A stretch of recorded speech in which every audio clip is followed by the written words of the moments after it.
우리를 구원하신, 우리의 구원을 계획하시는 우리 성부 하나님과 자신을 영원한 속죄 제물로 드려서 실제로 우리를 구원하신 성자 예수님, 그 구원을 우리에게 확증하신 성령 하나님께서 새해에도 우리와 늘 함께 계심을 믿습니다. 예수님이 십자가에 달려 죽으시고 3일 만에 죽음의 권세를 이기시고 부활하신 그 능력은 우리를 모든 죄에서 사하시고 하나님과 다시 화목하게 하셨습니다. 그러므로 요한복음 1장 12절 말씀처럼 영접하는 자 곧 그 이름을 믿는 자에게는 하나님의 자녀가 되는 권세를 주셨다는 이 말씀은 진리입니다. 그렇게 내가 죄인이며 예수님이 내 죄를 대속하신 구세주이심을 믿으면 하나님의 자녀가 되어 하나님 나라의 백성이 되는 것을 우리는 총칭적으로 구원이라고 합니다. 이 구원은 전적으로 하나님의 은혜이기 때문에 에베소서 2장 8절에서는 너희는 그 은혜에 의하여 믿음으로 말미암아 구원을 받았으니 이것은 너희에게 난 것이 아니요 하나님의 선물이라 라고 하십니다. 그렇게 예수님을 영접하고 바로 딱 죽으면 바로 영원한 하나님의 나라에 들어가지만 여러분, 그런 경우가 일반적이지 않고 우리는 계속 예수님을 영접한 후에도 이 땅에 살게 됩니다. 대부분의 경우 예수님을 영접한 이후에 우리는 악하고 괴로운 세상에서 힘들게 살아가게 됩니다. 그래서 빌립보서 2장 12절에서는 항상 복종하고 두렵고 떨림으로 너희의 구원을 이루라 라고 명령하고 있습니다. 그러므로 구원은 내가 살아서 이루어진 것이기도 합니다. 동시에 구원은 살면서 이루어가는 것이 성경적인 구원입니다. 여기서 이 이루다라는 이 동사는 우리가 이루어가야 하는 이 구원이 개인에만 국한된 것이 아니기 때문에 공동체, 교회에도 다 포함되는 것이기 때문에 복수형으로 쓰인 것을 우리가 주의 깊게 살펴보아야 합니다. 구원을 이루어가는 것은 힘들거나 고통스럽기만 한 것은 아닙니다. 왜냐하면 하나님의 그 영원한 나라를 미리 살아서도 경험할 수 있고 또 살아서 하나님이 어떤 분인지 더 알아가고 예수님을 더 닮아가는 복된 기회이기 때문입니다. 그래서 더더욱 보람되고 더 기쁨과 소망이 넘치며 감사와 감격이 있는 것이 바로 구원을 이루는 삶입니다. 그런 의미에서 우리 교육자들이 그 구원을 이루어가는 2025년이 되기를 바람으로 올해의 슬로건을 표어를 친밀한 사귐이 있는 공동체로 정했고 이것은 2026년까지 2년 동안 계속 이 슬로건 하에 우리가 목회가 진행이 될 것입니다. 2024년 하나님과 이웃과 열방에 더 가까이 다가갔다면 우리 2025년에는 더 하나님과 이웃과 열방과 친밀해지기를 원합니다. 여기 모인 우리들 어느 누구도 하나님과 더 친밀해지고 싶지 않은 분은 없는 줄 압니다. 제가 오늘 설교를 위해서 이렇게 기도하며 묵상하다 보니까 하나님과 친밀해지는 것이 바로 우리의 믿음의 완주를 가능케 하는 비결임을 깨닫게 되어서 저는 오늘 설교의 제목을 믿음의 완주 네 번째라고 했습니다. 제가 믿음의 완주에 관심이 많아서 작년부터 3번의 설교를 했죠. 첫 번째로 예수님으로 말미암아 실족하지 않아야 우리가 믿음의 완주를 할 수 있다고 했습니다.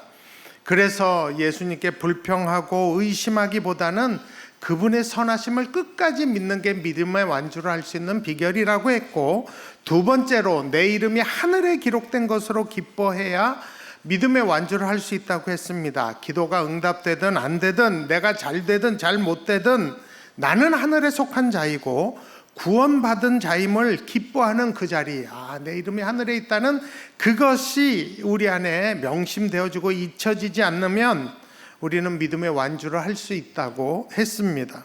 세 번째, 종은 주인이 아니고 주인의 명령을 다 행하는 자랑할 것 없는 무익한 자라는 것을 늘 명심하면 나는 무익한 종입니다 라는 걸 명심하면 중간에 타락하지 않고 변질되지 않고 끝까지 달려갈 길을 달려갈 수 있다고 했습니다. 또 믿음의 완주 네 번째, 오늘은 믿음의 완주를 하려면 하나님과 친밀해야 합니다. 여러분, 사람이 어떤 이성을 좋아하게 되면 더 알려고 사귀입니다. 교제를 시작하죠. 그래서 교제하면서 친밀해지고 알면 알수록 이 사람 참 마음에 든다 하면 같이 살고 싶은 마음이 들어서 그에게 청혼을 합니다. 그래서 사실 친밀함의 최고봉은 같이 사는 겁니다. 요한복음 15장 16절에 너희가 나를 택한 것이 아니요 내가 너희를 택하여 세웠다고 하시면서 우리 예수님이 우리에게 프로포즈 하신 거예요. 그리고 우리를 위하여 생명까지 아끼지 아니하시고 다 주시면서 사랑을 보이셨습니다. 그리고 예수님께서 우리 보고 같이 살자고 청혼하시는 것이 오늘의 본문 요한복음 15장 4절입니다. 내 안에 거하라 나도 너희 안에 거하리라. 청혼이에요. 천지를 창조하실 때부터 계셨던 성자 하나님이신 우리 예수님이 우리와 함께 살자고 하는 거예요. 죄로 더럽혀진 우리를 말씀으로 깨끗하게 하시고서는 거룩한 신부로 우리를 맞아주신 겁니다. 그러면서 신랑 되신 예수님이 어떤 분인지 더 알아가고 그 신랑을 더 닮아가고 왕 되신 예수님과 함께 우리가 살아있는 동안 이 세상을 다스리자고 초청하신 것입니다. 그러므로 내 안에 거하라 나도 너희 안에 거하리라 라는 것은 굉장한 영광이요 특권입니다. 그렇다면 내 안에 거하라 나도 너희 안에 거하리라는 구체적으로 무슨 의미일까요? 요한복음 15장에서는 예수님을 그 의미를 시각적으로 포도나무와 가지로 저렇게 비유하셨습니다. 가지에 붙어 있는 것이 바로 내 안에 거하라는 시각적인 해석입니다. 원가지에서 떨어지지 않고 영양분을 받아서 그 나무가 맺기 원하는 열매, 저 포도를 맺는 거, 이게 내 안에 거하는 겁니다. 그러므로 내 안에 거하라, 예수님 안에 거하라는 건 뭐예요? 예수님이 주시는 영양분을 받으라는 뜻이에요. 그 영양분이 뭡니까? 요한복음 15장 7절에서 내 말이 너희 안에 거하면 하고 9절에서는 내 사랑 안에 거하라 라고 하심으로 예수님의 말씀과 사랑이 바로 그 영양분이라고 말씀하시는 겁니다. 하나님의 말씀과 사랑이 나를 유지하게 하고 자라게 하고 열매 맺게 하는 영양분이라고 합니다. 그러므로 예수님 안에 거하는 우리에게 가장 필요한 것은 말씀과 사랑인데 우리가 뿌리를 거기다 붙여야 돼요. 걸쳐놔야 됩니다. 매일같이 그것을 빨아먹어야 합니다. 여러분, 우리 예수님은 우리에게 늘 충분히 공급하실 만한 말씀과 사랑이 충만한 분이십니다. 가지된 우리가 살아남고 열매 맺기 위해서는 내가 그냥 어떻게 한다고 아둥바둥 할 것이 아니라 우리의 원줄기 되신 예수님께 딱 붙여놓으면 되는 거예요. 너무 긴장하지 마세요. 또한 내 안에 거하라 라는 이 4절의 말씀은 나를 떠나서는 너희가 아무것도 할 수 없음이라 라는 5절의 말씀이 설명해 주고 있습니다. 이것은 내 방식과 내 뜻대로 살면 열매 맺을 수 없다는 것을 의미합니다. 여러분, 세상의 법과 식이 급할 때는 먹히는 것 같아도 그것이 하나님의 법과 식이 아니면 결국 나에게 유익이 아니고 나를 죽이고 공동체를 죽이고 멸망시키는 것이 여러분 믿는 자들에게만 통하는 게 아니라 세상적인 이치이기도 합니다. 그래서 포도나무 가지로 건실한 포도 열매를 맺기 위해서는 권모술수나 폭력과 불의를 따르는 것이 아니라 공의와 정직과 화평을 따라가야 합니다. 우리 안에 성령의 열매들이 맺혀야 하는 것입니다. 그렇게 내 안에 거하라 라는 뜻은 예수님의 말씀과 사랑, 예수님과 법과 식을 따르며 사는 것을 의미합니다. 다시 정리하면 주님 안에 거하는 삶은 주의 말씀에 젖어드는 삶이고 주의 말씀대로 살려고 애쓰는 삶이고 또한 주님의 사랑을 충분히 체험하며 사는 삶이 주님 안에 거하는 삶입니다. 여기서 제가 또 한 가지 더 강조하고 싶은 건 뭐냐면 나도 너희 안에 거하리라, 예수님도 우리 안에 거하리라 라는 것입니다. 여러분, 우리가 크리스찬으로서 주의 말씀과 사랑 안에 거하는 건 좋아요, 좋죠. 그런데 그 주님이 내 안에 거하신다는 것은 가끔 우리를 불편하게 하고 부담스럽게 만드는 것도 사실입니다. 왜냐하면 우리 주님 너무 거룩하세요.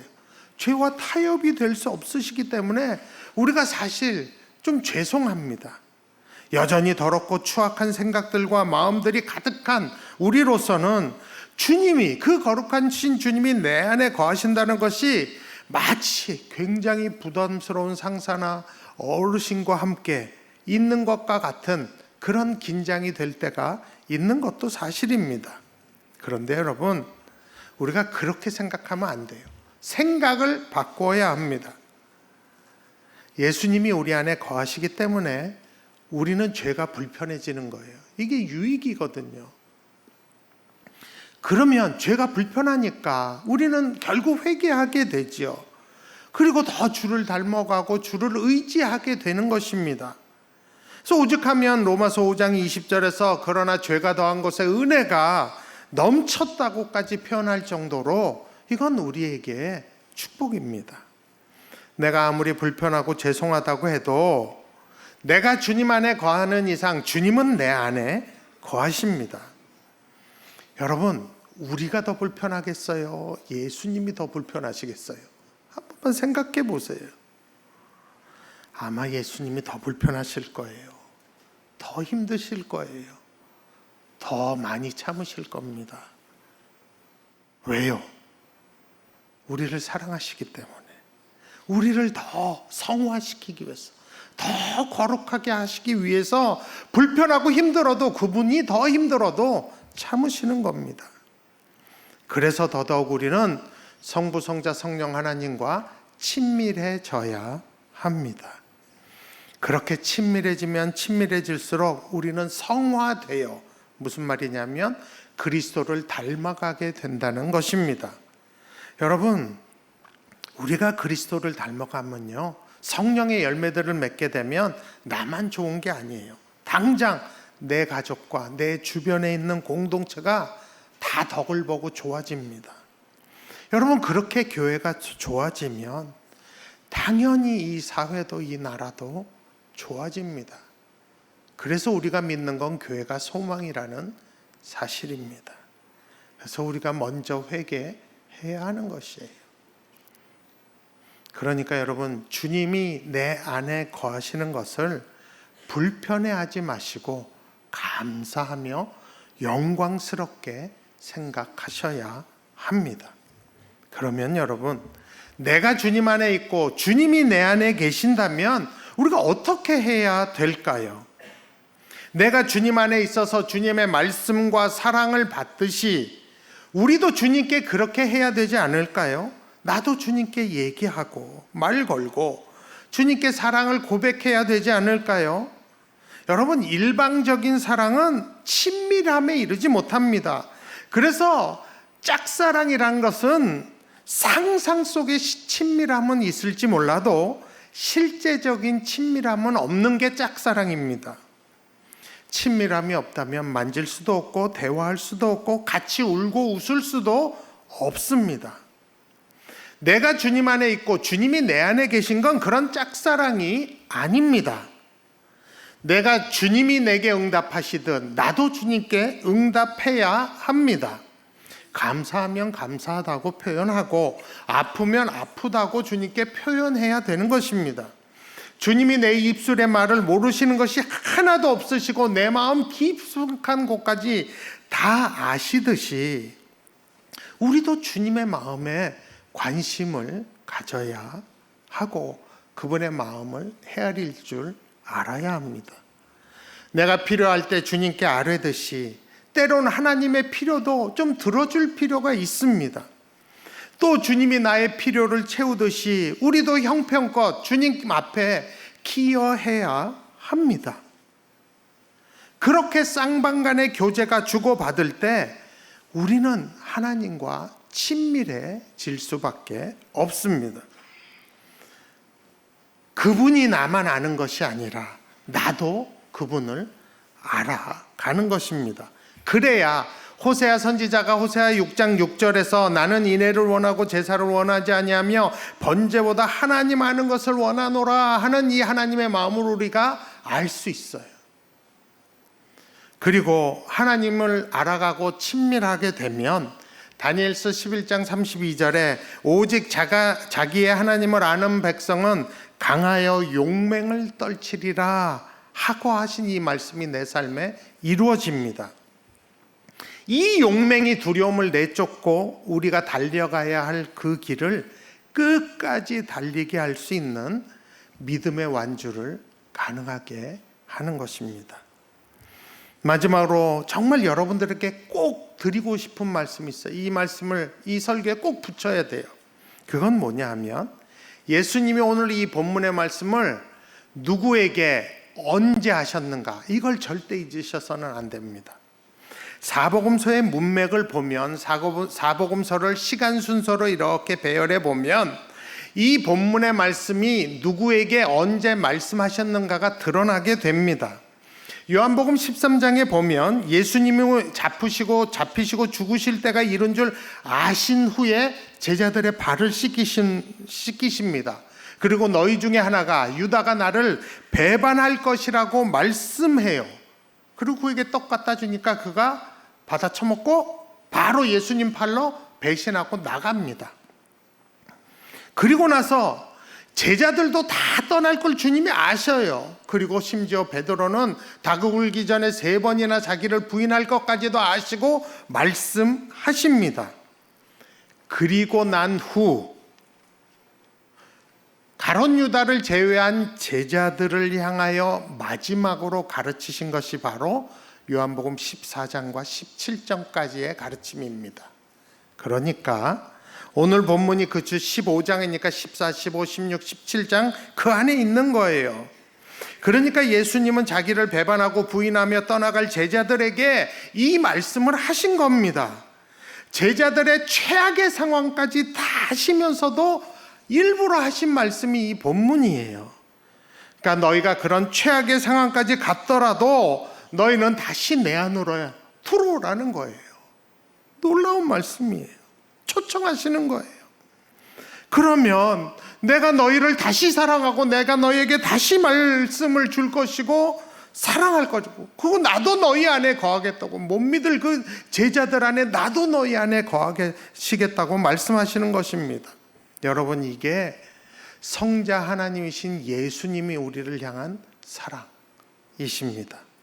그러므로 그 사랑이 예수님 안에 거하는 것은 감사와 영광입니다. 그 예수님이 올해도 우리 안에 거하십니다. 정말 이 새해에 예수님과 더 친밀해지고 성령님과 더 친밀해지기를 원합니다.